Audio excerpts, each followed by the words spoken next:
laws of business. Number one, be fruitful. Okay, this is where business begins. The word fruitful in Hebrew means productive. It doesn't mean to have children. I was shocked when I discovered that. The first command God gave man was what? Be productive. In other words, produce something. Say it. Be productive. Stop saying fruitful because you're thinking about babies. Tell your neighbor, be productive. Be productive. No, say it this way. Produce something that I could buy. That's the first command. Now, here's something important to remember. The first command is to be what? Fruitful.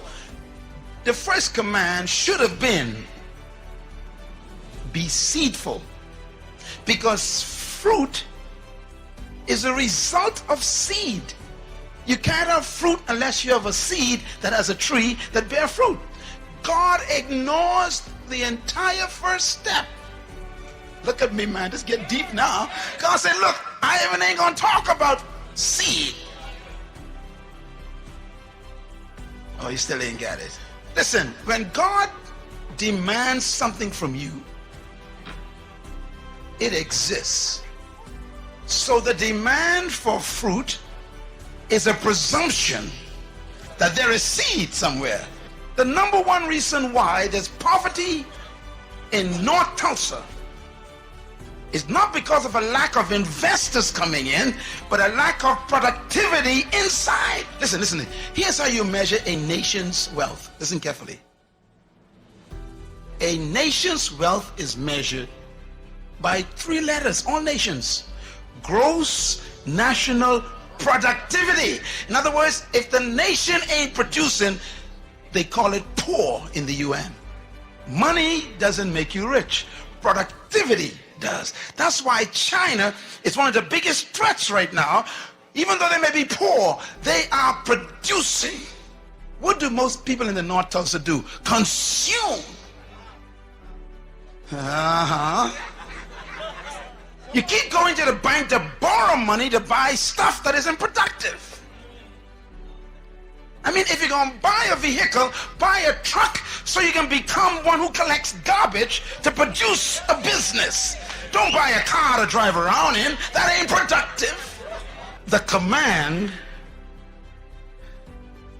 presumes that seed exists in you right now. There's a seed. That's your business. And God says, show me the fruit of it. Produce something. Now, when you produce a product, watch God's strategy now. Let's say, okay, Apple computer.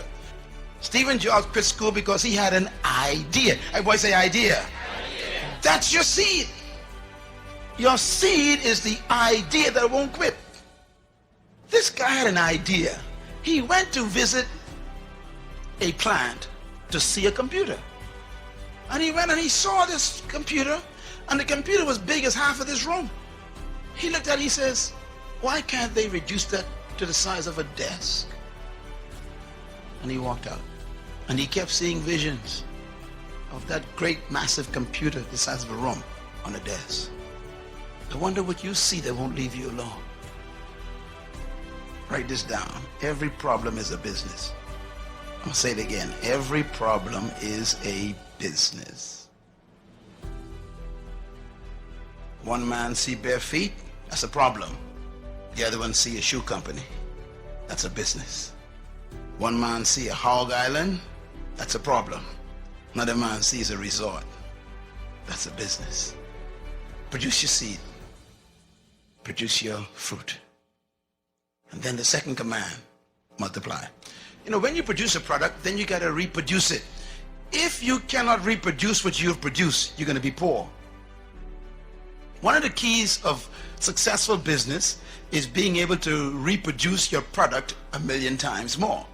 Any good company that wants to succeed must be able to follow God's second command, to multiply. So that's why when you want to see, there was only one Burger King years ago, one restaurant that sold one Burger King. They refined, everybody say refined, they produced a fruit. Now, everybody makes burgers, but they produce a unique burger called a Whopper. Come on, somebody. Now, you make burgers at home, don't you? But when you want a Whopper, you go straight to Burger King. Even though you got the same bread and beef and all this stuff, you still want it because they refined it. Everybody say refined it. I'm talking about. See, you got to take your seed and produce a fruit, and you refine it first. If you're going to be a cosmetologist, you still ain't going to be wealthy. Because anybody can be a cosmetologist. You got to find what kind of cosmetologist you will be. What are you going to specialize in? Everybody sells burgers, but no one sells a Whopper. What's your Whopper? That's the question. Now watch Burger King. Burger King then takes this Whopper sandwich that they refined, and they developed a system, everybody say system, to reproduce the same Whopper every time. So when I went to Mexico one day, we went to Burger King, the same Whopper came out in Mexico. We went down to Venezuela, Burger King, the same Whopper. We were in the Ukraine, in Russia, the same one. I said, how can the same Whopper be in every country? Because they reproduce. I poured. They only developed one prototype, one prototype. And they kept testing it and testing it, one prototype. And when they got that one prototype down to a science, that's the fruit, then they said, okay, now let's assembly line. And they start multiplying. What you cannot multiply, you can never succeed in. My message is my fruit. Leadership, kingdom, purpose. They're my fruit. Now I got to put them in a form where they can be multiplied. So now I got to shift into books and CDs and DVDs and they're in 25 different languages. I got to multiply. Same message. If you want a Big Mac, you can never get it from Burger King. Because Big Mac is McDonald's fruit. And they keep reproducing it. God's third command, replenish, is a big one. If you're going to be successful in business, you got to be able to distribute your product.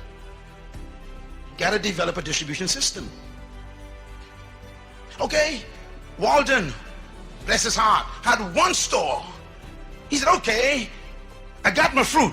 I got a store where you can actually come in and get wholesale prices, man. The guy had one store. That's number one. Number two, he decided, I want to follow God's second command. I want to multiply. So he created a system to reproduce Walmarts all over the world. Number three, he said, now I'm going to distribute my products to those stores. Walmart got his own distribution system. What about yours?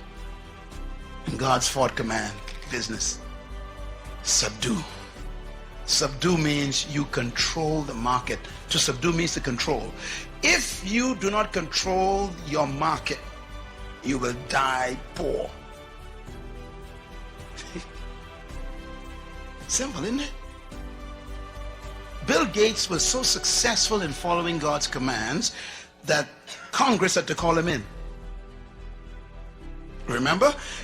He was so dominating in the market. They said, you got to break up your company. We can't have you controlling the whole world like this. Why? He subdued the market. If you wanted anything to do with software and computers, got to come through Microsoft. Can I put it another way?